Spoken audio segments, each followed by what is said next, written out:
우리가 느헤미야를 배우면서 세 가지를 항상 명심해야 합니다.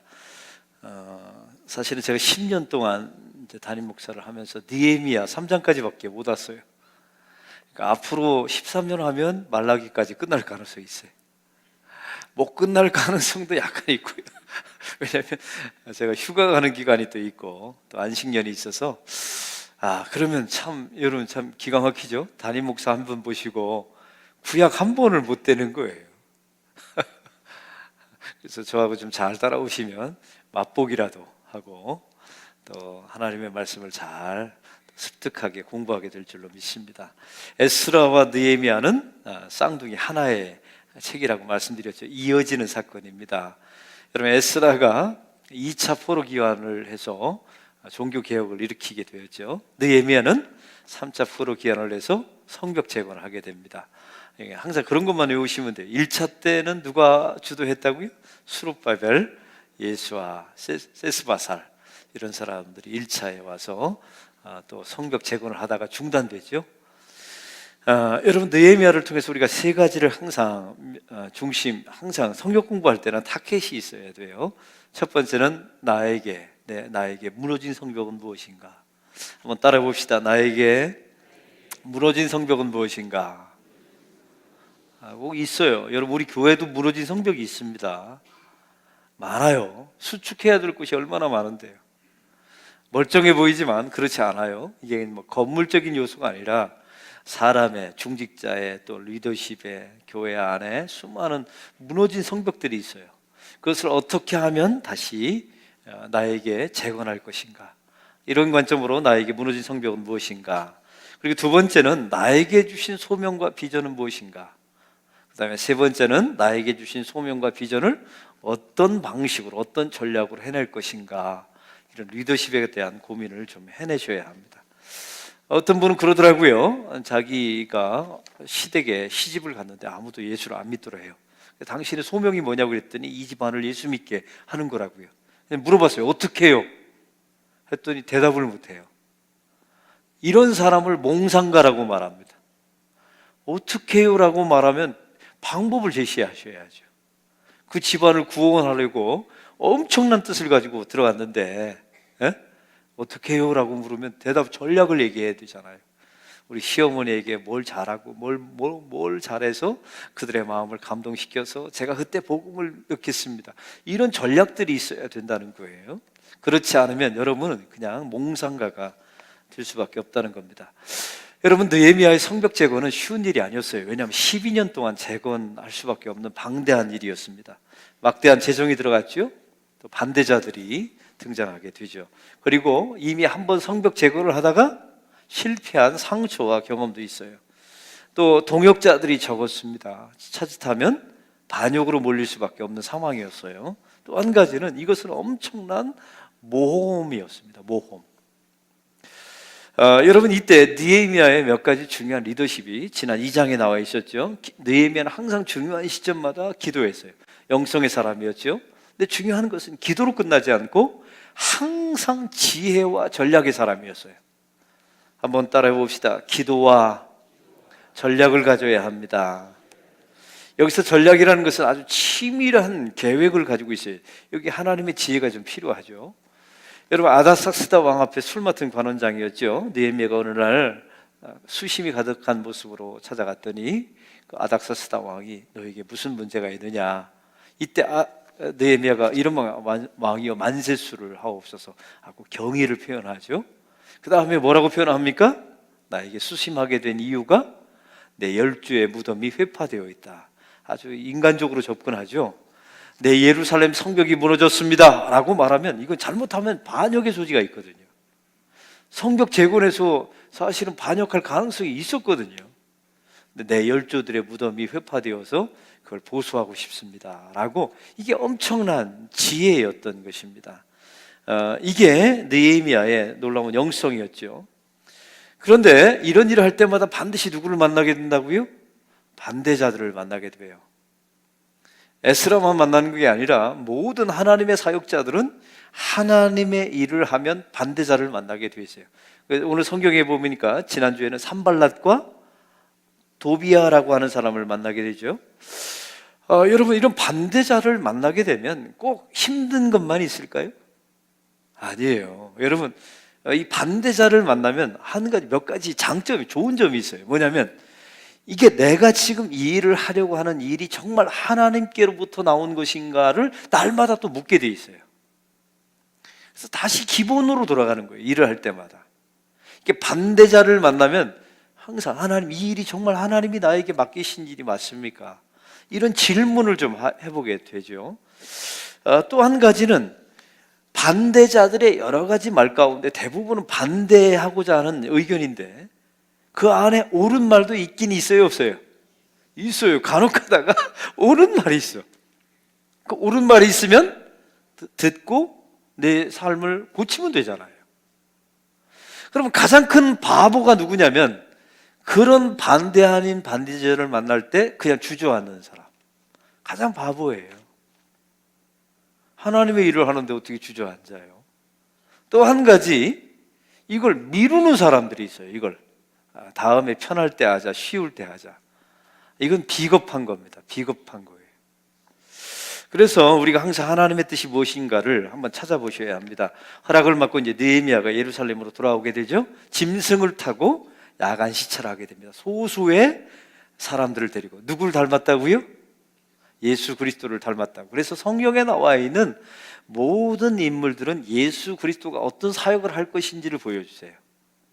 여러분, 이스라엘 백성의 무너진 신앙을 주님께서 회복시키려고 이 땅에 오셨죠. 예루살렘 입성하실 때 제자들과 함께 뭘 타고 입성하세요?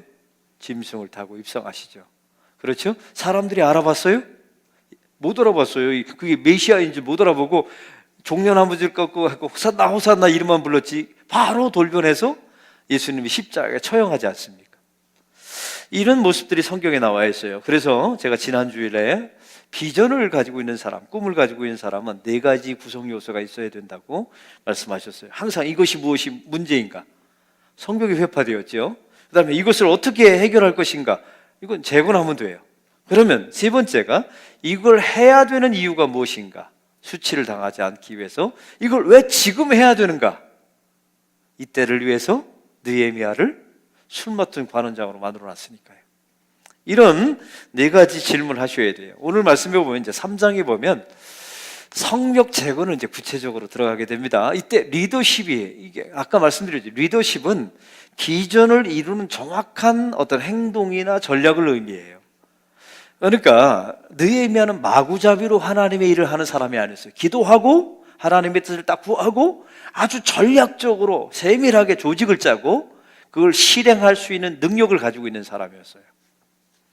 그러면 오늘 본문에 이제 전체를 보면 세부적인 건 조금 이따 보고요. 전체에 나타난 리더십에 이 느헤미야의 리더십 몇 가지를 좀 배웠으면 좋겠어요. 부모로서 또 사역자로서 교회 안에 리더로서 좀 배웠으면 좋겠습니다. 첫 번째는 느헤미야의 첫 번째 리더십은 영성이었어요. 무엇이라고요? 영성. 중요한 일 있을 때마다 기도하고 금식했어요. 하나냐를 통해서 고향 소식을 들렸을 때 옷을 찢으면서 금식하고 기도하지 않습니까? 이게 이제 가장 중요해요. 리더십의 가장, 교회나 가정 안에 가장 중요한 리더십은 문제가 있을 때마다 기도하는 사람.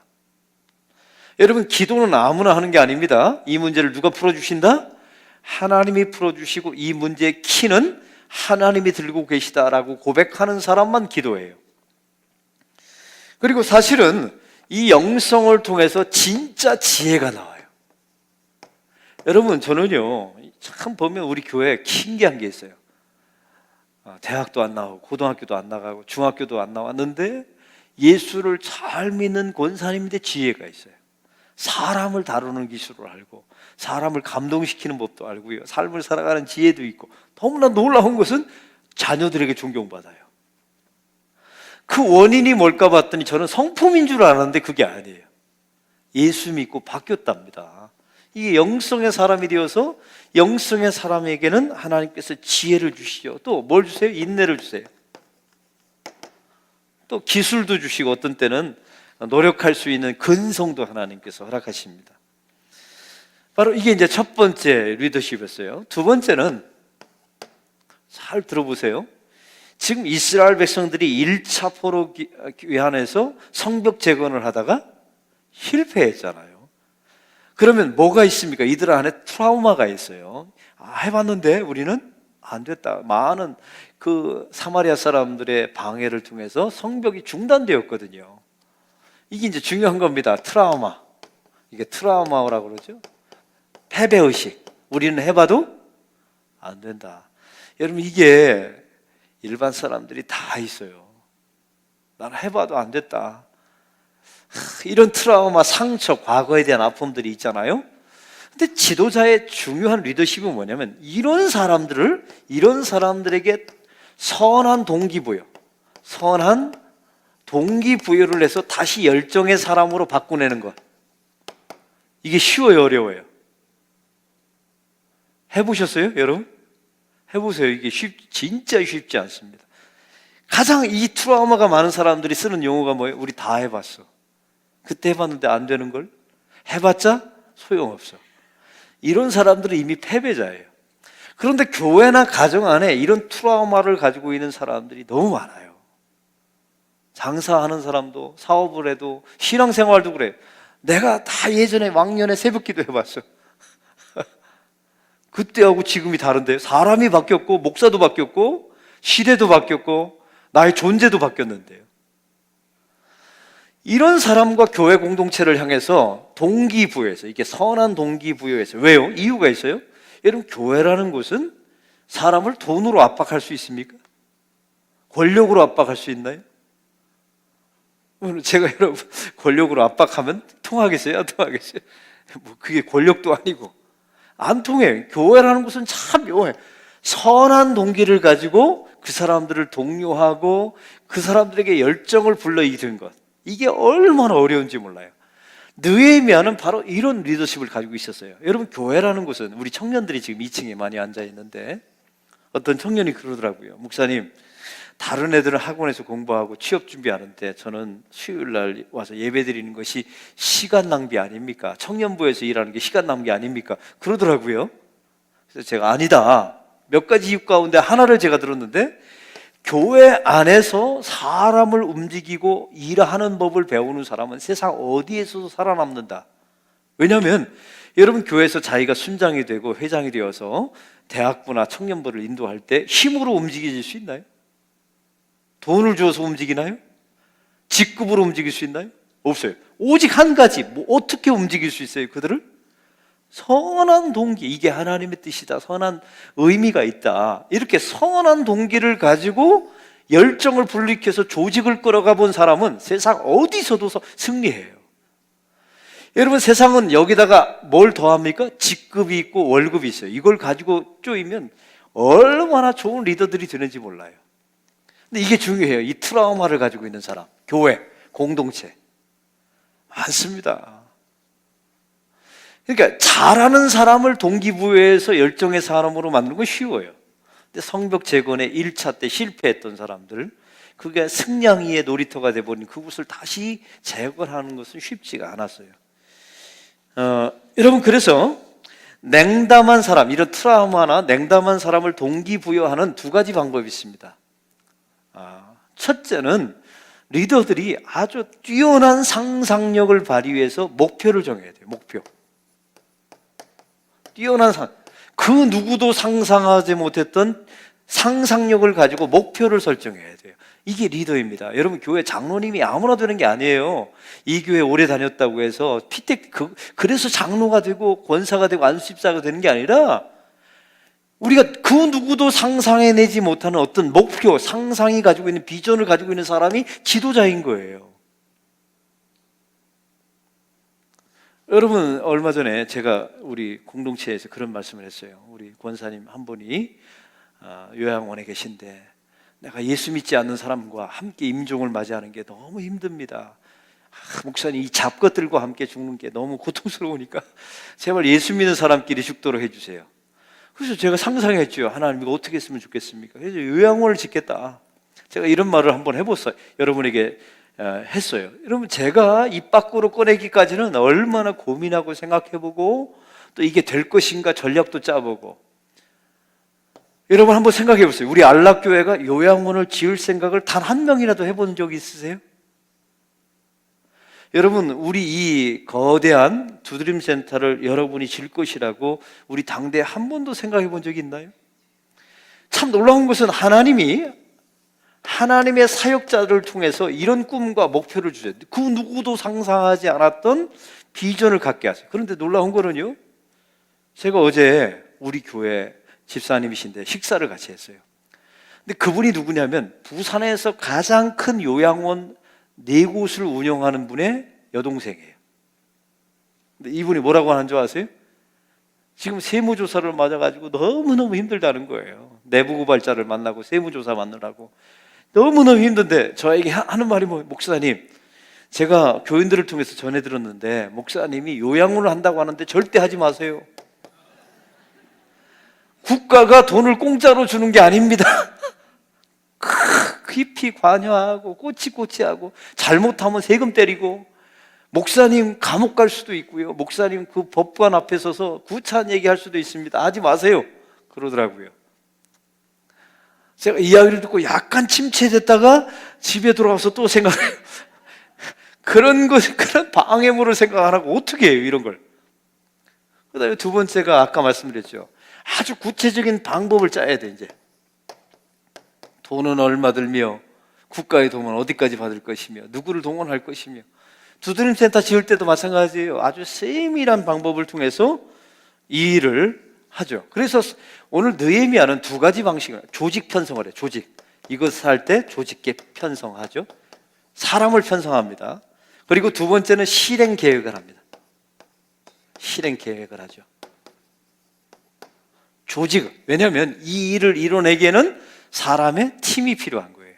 그 다음에 이것을 구체적으로 어떻게 실행 계획할 것인가, 이걸 짜게 됩니다. 여러분, 이렇게 해서 동기부여가 돼서 성벽 재건을 일으키게 된 거예요. 그냥 되는 게 아닙니다. 마구잡이로 되는 게 아니죠. 또한 세 번째입니다. 세 번째, 이 느헤미야의 좋은 리더십이 하나 또 있어요. 뭐냐면 오늘 성경에 보니까 많은 사람을 동원하는데 직업이 거의 31가지에다가 지도자가 75명 이상의 지도자들이 이름이 쫙 나와요. 그러니까 다양한 사람들을 끌어들여서 이 성벽 재건을 이루게 됩니다. 근데 중요한 것은, 여기서 중요한 게 있어요. 철저하게 일을 분담시켰어요. 여기서부터 여기까지는 누가 짓고 어느 사람이 담당하며, 그 다음에 분담한 다음에 철저하게 위임했어요. 여러분, 위임했다는 것은 무슨 뜻입니까? 재량권을 주었다는 거예요. 한번 따라해봅시다. 재량권. 여러분, 재량권은 누구한테 줄까요? 믿는 사람에게 주는 거예요. 신뢰 가는 사람에게. 일을 철저하게 분담하고 그것을 그 맡긴 사람에게 위임하고 재량권을 줬어요. 근데 이것도 조건이 있어요. 여러분, 교회가 하나님의 일을 할 때 일을 분담하고 위임하잖아요. 그럼 아무에게나 위임할까요? 아니요. 조건이 있어요. 미숙한 사람은 철저하게 통제하고 제한해야 돼요. 이게 중요해요. 여러분, 교회에 사역자가 세워졌다고 다 성숙하지 않아요. 사고 얼마나 많이 치는데, 제가 보면 잘하는 사람도 있지만 사고를 쳐요. 왜냐하면 교회에서 조직 속에서 일해본 경험이 없으니까. 그래서 미숙한 사람이라, 여러분 여전도회나 남선교회나 당회나 남선교회나 수많은 교회 안에 조직이 있잖아요. 미숙한 사람에게는 재량권을 줘서는 안 돼요. 조직이 완전히 망가져요. 왜? 그럴 능력이 없는 사람에게 재량권을 줬으니까요. 그 다음에 이제 성숙한 사람이 있어요. 미숙한 사람은 통제하고 제한해, 그의 권한을 제한하고 통제해야 돼요. 그런데 성숙한 사람이 있어요. 이런 사람은 위임해주고 그 사람이 재량권을 주는 거예요. 마음껏 해볼 수 있도록. 이걸 느헤미야가 기가 막히게 이걸 해낸 거예요. 여러분, 놀랍지 않아요? 마구잡이로 성벽 재건을 한 게 아닙니다. 그래서 이 시대에 많은 리더십을 연구하는 사람들이 느헤미야의 리더십을 그렇게 철저하게 연구하는 이유가 여기 있어요. 그냥 나온 게 아니에요. 영성 플러스 영성을 통한 지혜와 인내와 기술과 인내, 노력, 이런 것들이 나왔기 때문에 그렇습니다. 그 다음에 네 번째는 이렇게 했어요. 여러분, 느헤미야는 또 기가 막힌 게 효율성을 한번 극대화시키는 방법을 알았어요. 여러분, 성벽 재건할 때 가장 효율적으로 지을 수 있는 방법이 뭐라고 생각하세요? 성벽에 수많은 사람들이 퍼져 있어요. 그런데 이 성벽 재건을 가장 효과적으로 효율적으로 이걸 지어낼 수 있는 방법을 느헤미야가 찾아냈어요. 그게 뭐냐면, 여러분 성경 오늘 읽어도 잘 모르겠죠? 제가 다 찾아왔어요, 여러분. 자기 집 가까이 있는 성벽을 짓도록 만들었어요. 별 감동이 없어요, 여러분은. 자기 집에서 가장 가까운 성벽을 보수하도록. 왜 그러면? 그래야 이동할 수 있는 시간이 줄어요. 더 놀라운 게, 그 다음에 또 놀라운 장점이 하나 있어요. 이 성벽에 외적이 침입할 때 분명히 성벽을 타고 넘어올 거 아니에요. 그러면 지금 내 앞에 집에 성벽을 지으면, 잘 지으면 누가 혜택을 받아요? 내가 혜택을 받잖아요. 그럼 어떻게 지을까요? 가장 잘 지어요. 견고하게. 이걸 느헤미야가 알았던 거예요. 그래서 효율적으로 자기 집 앞에 성벽을 짓도록 만들게 됩니다. 그 다음에 다섯 번째,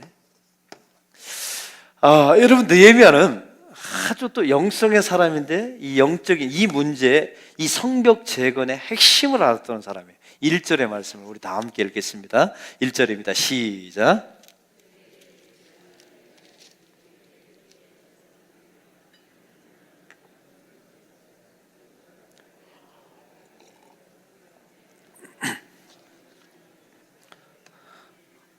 무슨 문부터 지었다고요? 제일 먼저? 성문 북쪽에 있는 양문부터 지었습니다. 한번 따집시다. 양문. 양문은 무슨 문이에요? 양이 드나드는 문이에요. 그러니까 무슨 용도로 만든 겁니까?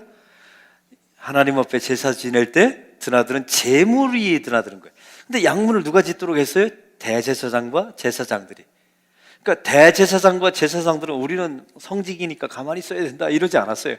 그들을 제일 먼저 양문을 짓는 데 투입했어요. 너희들이 제물 쓸 거니까 너희들 문을 지어라. 근데 여러분, 이 양문은 제가 말씀드렸죠. 예수 그리스도를 상징하는 문이라고요.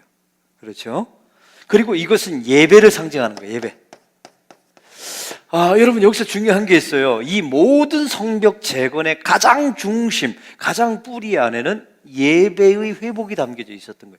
그래서 여러분, 동서남북 이렇게 예루살렘 성이 있다면 동서남북이 있는데 하필 북쪽에, 이 북쪽에 양문부터 짓도록 하나님께서 느헤미야에게 명령하셨어요.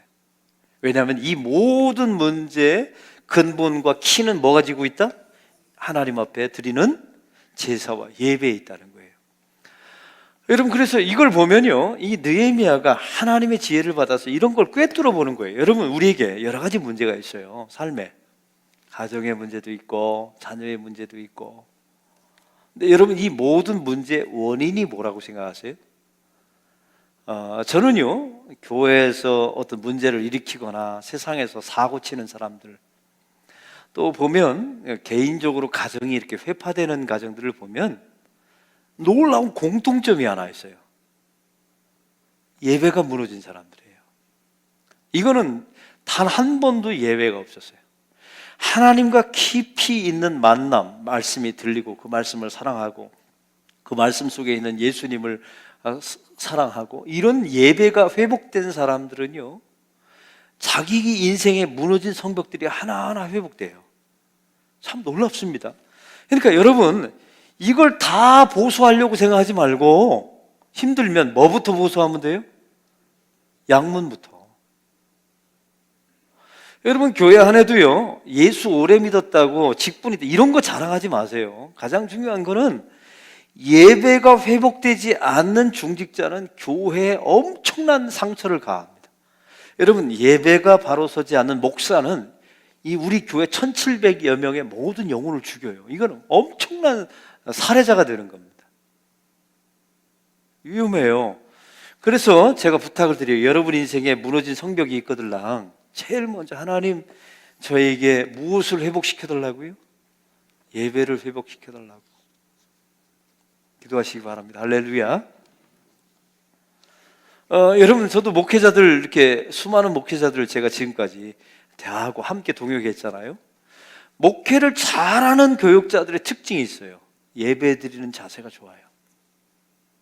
목사이기 전에 이제 예배자가 되는 것이죠. 이런 모습들, 이런 원칙들이 느헤미야는 아주 철저하게 지켜졌습니다. 또 한 가지, 느헤미야는요, 이 75명의 지도자의 이름을 하나하나 그 다음은 이렇게 적어가요. 이름을 다 적어주죠. 75명이에요. 여기 제가 숫자 세봤거든요. 근데 놀라운 특징이 하나 있어요. 이 성벽은 누가 지었고 그 다음은 누가 지었고 했는데 이 75명의 이름 가운데 자신의 이름이 없어요. 근데 사실은 이 모든 비전을 하나님이 누구에게 주셨어요? 느헤미야에게. 이 전략을 누가 짰나요? 느헤미야. 근데 중요한 것은 이걸 사실은 느헤미야가 다 이루었는데 자기의 이름을 여기서 빼요. 여러분, 이게 대단한 겁니다. 여기서 중요한 리더십이 있어요. 여러분, 교회 안에 좋은 리더가 되려면 이 일에 참여했던 사람들의 공로를 알아주고 그들의 이름을 기억해 줘야 돼요. 그 다음은 누가 했고 그 대신 그 리더는 자기의 이름을 빼야 됩니다. 그리고 하나님께 영광을 돌려야 돼요. 이게 아주 좋은 리더예요. 이제 묻습니다. 이게 쉬워요, 어려워요? 어려워요. 근데 이걸 해내셔야 돼요. 해내셔야 합니다. 그래야 우리 교회가 무너진 성벽이 보수될 수 있어요. 여러분, 교회 무너진 성벽들이 그냥 보수되는 게 아니에요. 이런 좋은 지도자를 만났기 때문에 이 일이 가능하게 된 것이죠. 또 한 가지는, 지도자란 75명의 사람의 이름을 하나하나 불러가면서 그들의 업적을 평가해 줘야 돼요. 너희들이 대단하고 좋은 일을 했다. 어떤 분은 그래요. 목사님, 하나님이 알아주시면 되지 않습니까? 맞아요. 말은 맞는데 하나님이 알아주면 끝까지 사실 버틸 수 있나요? 없어요. 교회 일은요, 특별히 교회가 그걸 평가해 줘야 돼요. 그들, 예를 들면 열심히 일하고 11조 생활하고 봉사한 사람을 정확하게 발굴해서 중직자로 평가해 줘요. 세워줘야 돼요. 근데 여러분, 교회에 가장 힘 빠지는 일이 뭔지 아세요? 내가 보니까 11조도 정확하게 안 해요. 그리고 그 가짜로 교회 안에서 어떤 눈에 보이는 때만 그렇게 해가지고 중직자가 된 사람이 만약 있다고 합시다. 있다고 해요. 우리 교회는 그런 사람 없다고 치고요. 그런데 나는 하나님만 알아주시면 좋겠다 하고 11조도 열심히 하고 봉사도 아주 숨겨진 곳에서 열심히 했어요. 근데 자기는 항존직으로 피택이 안 됐어요. 이제 묻습니다. 끝까지 견딜 수 있을까요? 없어요. 없어요. 그래서 이런 가짜와 진짜를 빨리 잘 구분해내셔야 돼요, 교회가. 그래서 진실하게 열심히 일한 사람들을 정당하게 평가를 해주고, 이게 교회 사역자들이 해야 될 일입니다. 그리고 적절한 보상을 해주고, 그게 칭찬이든 격려든 중직자로 세워주든, 이런 적절한 보상을 해주고, 이런 시스템을 교회와 공동체가 갖춰야 합니다. 그래야 성벽 재건이 되는 거예요. 그냥 되는 게 아니에요, 여러분. 하나님이 알아주시겠지. 맞아요. 천국 가면 받겠지. 맞는데 우리는 지금 이 땅에서 성벽을 재건하고 있는데요. 이런 부분들. 그러면 오늘 말씀의 결론입니다. 이름이 쭉 75명이 나와 있는데 몇 가지 특징 있는 사람만 보고 끝나겠습니다. 2절의 말씀을 다 같이 읽겠습니다. 2절 시작.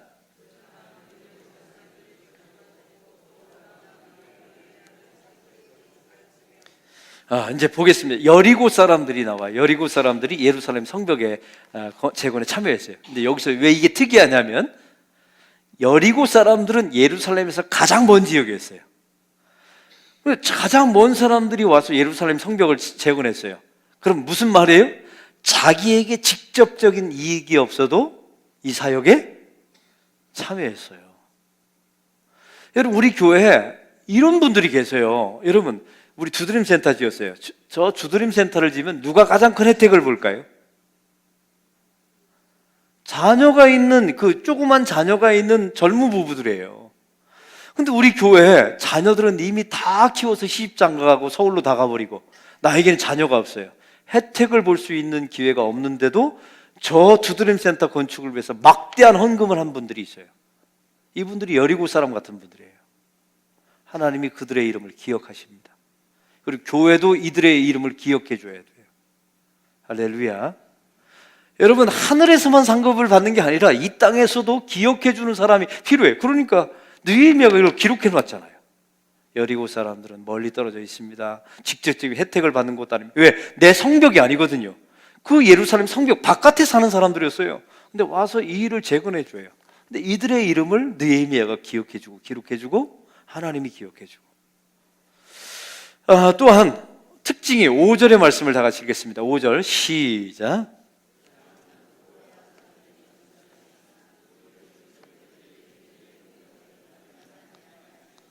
여러분, 드고아에 있는 사람들이 어떻게 했다고요? 참여하지 않았다. 드고아에 있는 귀족들이 참여. 여러분, 귀족이라는 말은 고위 관직이면서 돈이 많은 사람이에요. 그런데 참여하지 않았다는 거예요. 이걸 또 느헤미야가 기록해 놔요. 여러분, 저는 이렇게 생각해요. 우리가 하나님의 일을 할 때 두 가지 종류가 있어요. 반대자가 있고 두 번째가 참여 안 하는 사람이 있어요. 근데 중요한 것은 공동체가 이걸 기억해내야 돼요.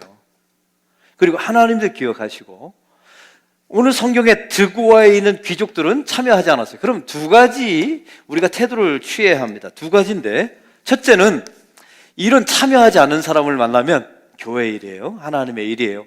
또 두드림 센터 짓는 일이에요. 참여 안 한 사람이 있어요. 우리 교회 중직자인데도 참여하는 사람이 있다니까요. 누군가인지는 관심 갖지 마세요. 있다면 있는 줄 아세요? 있어요. 참여 안 해요. 그러면 우리는 이런 사람을 대하면 어떻게 이겨내야 합니까? 미워해야 합니까? 저는 두 가지 관점을 있어야 돼요. 첫째, 반대만 안 해주는 것도 어디냐? 한번 따라해봅시다. 한번 따라해봅시다. 반대만 안 해주는 것도 어디냐? 이런 거 외우셔야 돼요, 여러분. 이게 느헤미야가 가지고 있었던 지혜였어요, 지혜. 문제를 풀어가는, 반대만 안 해주는 것도 어디냐. 두 번째가 중요해요. 이거는 정말 하나님의 축복을 받을 수 있는 기회인데 지 발로 사버리고 있구나 라는 불쌍히 여기는 마음이 있어야 돼요. 근데 여러분, 이 두 가지가 쉬워요, 어려워요? 근데 해내셔야 합니다. 우리 교회는 여러분, 이때도 이런 사람이 있다면 지금도 앞으로도 있을 거예요. 이런 사람 만나면 뭐야, 저 사람은 중직자인데 저런 것도 안 했다 이렇게 말하지 마시고, 반대만 안 해주는 것도 어디냐. 그리고 이렇게 중요한 하나님의 축복을 받을 수 있는 기회를 차버리다니 라는 불쌍히 여기는 마음이 있어야 합니다. 할렐루야. 우리 교회가 이걸 잘 해냅시다. 미워하지 마시고 잘 해냅시다. 어떻게 권사가 돼가지고 하나 뭐 이렇게 하지 마시고. 저도 한번 해보려고 합니다. 해볼 거예요. 그 다음에 8절에 보니까 제가 읽겠습니다. 전문 직업인을 사용했어요. 아주 정교한 일에 자기 전문 직업인을. 교회도 마찬가지입니다.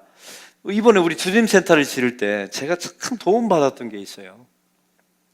우리 장로님들과 집사님 중에 이게 건설에 관련된 분들이 있더라고요. 이번에 감독도 마찬가지고 건축위원회도. 제 놀라운 사실은 이분들은 용어, 건축에 관련된 용어, 법적인 절차 다 알고 있어요. 그러니까 얼마나 교회를 짓는데 편리했는지 몰라요. 교회도 마찬가지입니다. 세상에서 가지고 있는 전문성을 교회 안에서 하나님의 방식으로 써먹을 줄 알아야 돼요. 이번에 우리 교회가 이제 주도임센터 지으면 이제 의자 배치 같은 걸 해요. 놀라운 것은 저 동아대학병원 전체 뭐 이런데 의자 배치를 했던 실무자가 우리 교회 집사님이에요.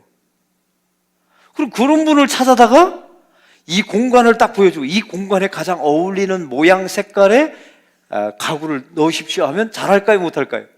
잘하죠. 이런 사역자들이 우리에게 세고 세였어요. 만약 우리가 요양원을 하잖아요. 제가 또 조사를 해봤네요. 요양보호사 자격증을 가지고 있는 사람이 30명도 넘어요. 그럼 그런 사람들을 도움을 통해서 우리가 또 함께 하면 되잖아요. 그래서 교회 안에 이런 전문성을 가지고 있는 사람을 동원해서 하나님의 일들을 감당할 수 있도록 하셔야 합니다. 또 10절에 보니까 자기 집과 마주한 성벽을 재건했던 사람이 있어요. 가장 가까이 있는 사람. 그 다음에 23절에 보니까 독신 남자도 참여시켰어요. 그 다음에 30절 다 같이 읽겠습니다. 30절 시작.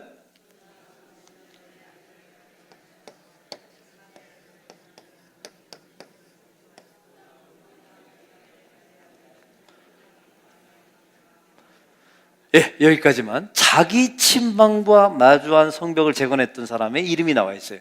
여러분, 이 친방이 뭔지 아세요? 너무 어렵죠? 성경의 용어가 너무 어려워요. 이게 새빵살이 했던 사람이란 뜻이에요. 그러니까 자기 집 맞은편에 성벽을 재건하는 건 이해돼요. 왜? 나의 안전을 지키는 거니까. 근데 새빵살이 했던 사람도 이 성벽 재건에 참여했다는 사실입니다. 이제 말씀을 맺습니다. 느헤미야의 리더십, 영성을 있었죠. 중요한 기도하는 트라우마, 실패와 상처 있는 사람들에게 동기부여해서, 선한 동기를 부여해서 열정을 불러일으켰어요. 이걸 해내셔야 돼요. 여러분, 교회 공동체에서 가장 쉬운 게 뭔지 아세요? 남의 의견을 반대하는 거예요. 진짜 쉽습니다. 그 다음으로 쉬운 게 뭔지 아세요? 보류하는 거예요. 보류, 미루는 것. 저는 이번에 올해 은퇴하시는 세 분의 장로님이 계세요. 우리 교회에. 이분 세 분에게 진짜 감사한 것들이 있어요. 이것도 이제 담임 목사로서 알아줘야 돼요. 왜냐하면 이분들은 사실은 1년만 지나면, 은퇴하시면 부담 없이 사실은 끝낼 수 있어요. 이렇게 말할 수 있잖아요. 목사님, 1년 후에 합시다. 그러면 세 분이 은퇴한 후에 부담 없이 다음 후배들이 하면 되잖아요. 그런데 가장 은퇴 마지막 연도에 이 교회가 지어져요. 여러분, 이런 분들은 알아주셔야 돼요. 이거 쉽지 않습니다. 여러분이라면 하고 싶겠어요? 내 은퇴 말년인데. 여러분, 자기가 이제 올해 한 해만 견디면 이제 은퇴인데, 올해 이 어마어마한 교회 건축을 하자고 담임 목사가 하는데, 미루자고 마음이 있겠어요? 하자고 할까요? 좀 대답 좀 한번 해보세요. 여러분이 그렇다면. 하자고 할 것 같아요. 인간적인 마음에 보면 대부분 미루자고 합니다. 왜냐하면 이게 책임져야 되고 헌금해야 되고 그러니까요. 그런데 이걸, 그래서 가장 쉬운 건 미루는 거예요. 가장 어려운 건 뭘까요? 지금 하는 거예요. 지금 하는 거예요. 여러분, 이런 것들을 항상 깊이 생각해 보셔야 합니다. 그 다음에 분담하고 그들에게 위임했어요. 교회도 마찬가지입니다. 성숙한 사람에게는 이 일을 분담해서 반드시 위임해 줘야 돼요. 함께 해야 되죠. 효율성을 가지고 내 성벽 문 앞에 일을 감당할 수 있도록 해주시는 거예요. 그 다음에 양문, 제일 먼저 예배부터 회복되는 북쪽에 있는 양문부터 재건의 사역을 시작했다는 사실이에요. 반대하는 사람들이 있었죠. 반대만 안 해주는 것도 어디냐, 참여하지 않는 사람도 있었어요. 이런 식으로 이것은 하나님께서 우리에게 주신 기회인데 이걸 놓치는 바보구나 라는 불쌍히 여기는 마음들이 있어야 되고요. 교회 안에 전문가들을 활용하고 이런 식으로 성벽을 재건한 이 모든 느헤미야의 이름은 빠졌어요. 그리고 다른 사람의 75명의 이름, 그 다음은 누가, 그 다음은 우리 김 집사가, 그 다음은 우리 김 장로님이 남의 이름을 쭉 이야기하면서 자기 이름을 빼요. 그리고 하나님께 영광을 돌리죠. 이것은 하나님이 하셨노라고. 그래서 느헤미야의 리더십을, 그래서 많은 후세 사람들이 연구하는 겁니다. 그리고 이 리더십이 교회를 살리는 리더십이 될 줄로 믿습니다. 기도합시다. 하나님 아버지, 감사합니다. 성벽 재건이 그냥 된 것이 아닙니다. 하나님, 이렇게 철저하게 기도했던 사람, 그리고 철저하게 기획하고 전략을 짰던 사람에 의해서 이 성벽 재건이 되었습니다. 우리 교회와 가정과 직장 안에서 이 사역의 원리가 지켜지게 하옵소서. 예수 그리스도의 이름으로 기도하옵나이다. 아멘.